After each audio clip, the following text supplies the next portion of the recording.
Selamat malam, salam sejahtera. Najib kata, saya dibiarkan seperti tiada peguam bela.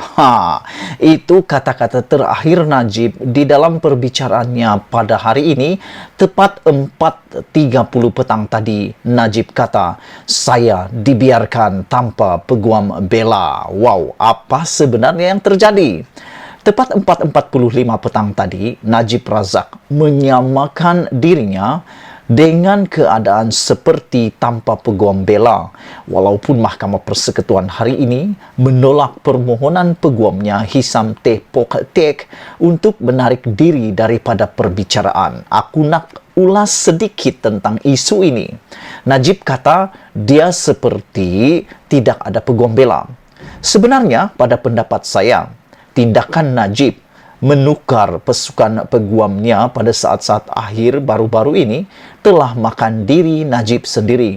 Kesilapan besar Najib di dalam kes rayuan terakhirnya ini adalah apabila dia menyangka bahwa menukar peguam di saat-saat akhir akan mendapat kelebihan kepadanya untuk mendapatkan masa, dapat membeli masa untuk penangguhan kes kerana untuk dengan alasan supaya dapat persediaan, rupa-rupanya yang disangka boleh menyelamatkannya, akhirnya itulah juga yang menjerat Najib sendiri. Hai, saya Nazilin Yuditi, jangan lupa tekan butang subscribe, like dan share.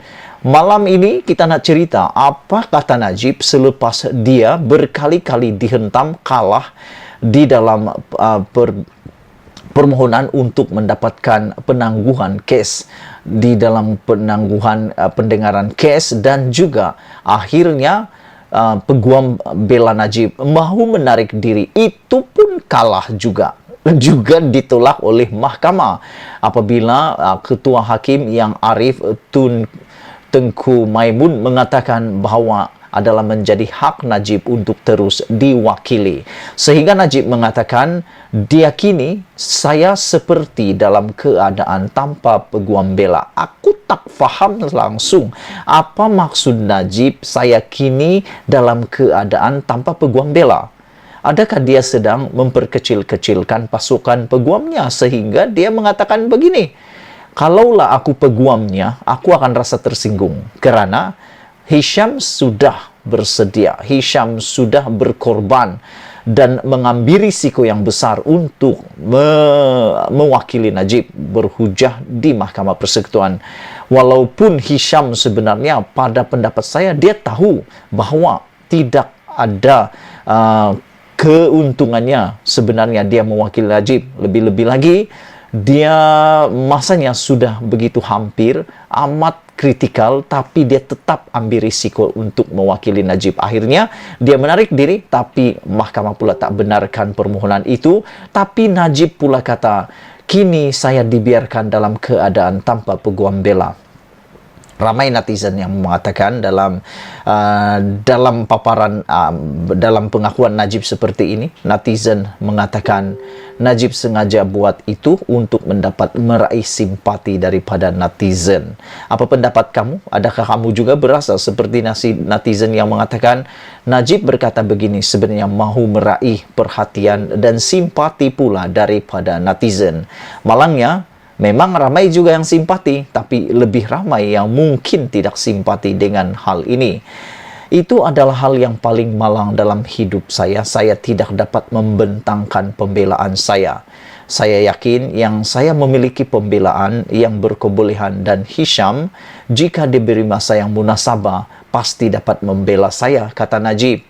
Malangnya, Najib tak tahukah yang masa itu telah diberikan 4 kali pemberitahuan bahawa tidak ada penangguhan dalam kes ini lagi. Itu perlu diketahui semua. Saya berdoa untuk mendapatkan perbicaraan penuh dan keadilan, kata bekas Perdana Menteri itu kepada pihak media selepas perbicaraan hari ini ditangguhkan. Bekas Perdana Menteri itu juga berkata, haknya untuk hidup dan mendapat perbicaraan yang adil telah dipertaruhkan, dan membantah sekeras-kerasnya bagaimana prosiding itu berjalan. Prosiding Mahkamah Persekutuan ditangguhkan lagi dan akan disambung esok. pada 4.37 petang tadi, Mahkamah Persekutuan menangguhkan perbicaraan hari ini dengan Timbalan Pendakwa Raya V. Sitabaram dijangka menyambung semula penghujahannya pagi esok. Namun, pada tepat 4.10 petang tadi, isu yang paling menarik perhatian seluruh pemerhati Malaysia, seluruh yang mengikuti perbicaraan Najib ini adalah adalah apabila Najib pegang banyak jawatan dalam melakukan jenayah di SRC.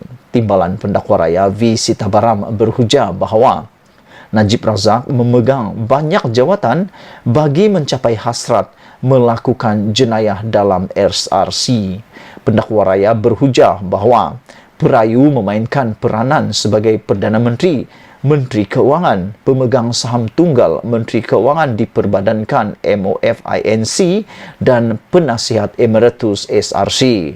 Sitabaram juga berhujah bahawa ini menunjukkan Najib berniat melakukan jenayah atas pelbagai kapasiti yang membolehkan Perayu melakukan 7 kesalahan yang telah disabitkan terhadapnya.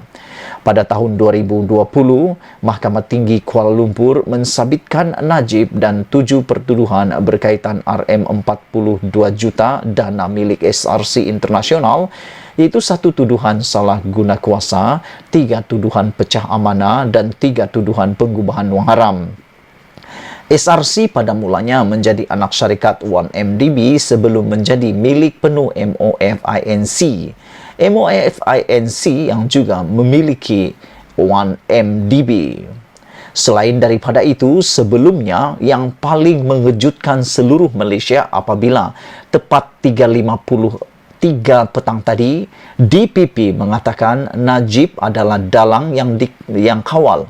Najib dalang yang kawal boneka dalam lembaga pengarah SRC. Yang tak pernah tahu, dengarkan hujahan ini.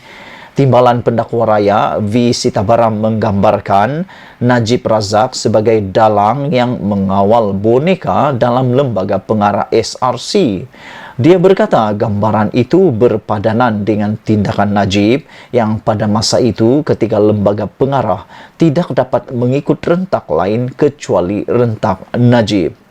Bermula sebagai subsidiari di bawah 1MDB, SRC kemudian menjadi milik penuh Menteri Keuangan diperbadankan MKD. Wow, ini yang paling mengejutkan kita apabila DPP mengatakan bahawa Najib dalang yang kawal boneka dalam lembaga pengarah SRC.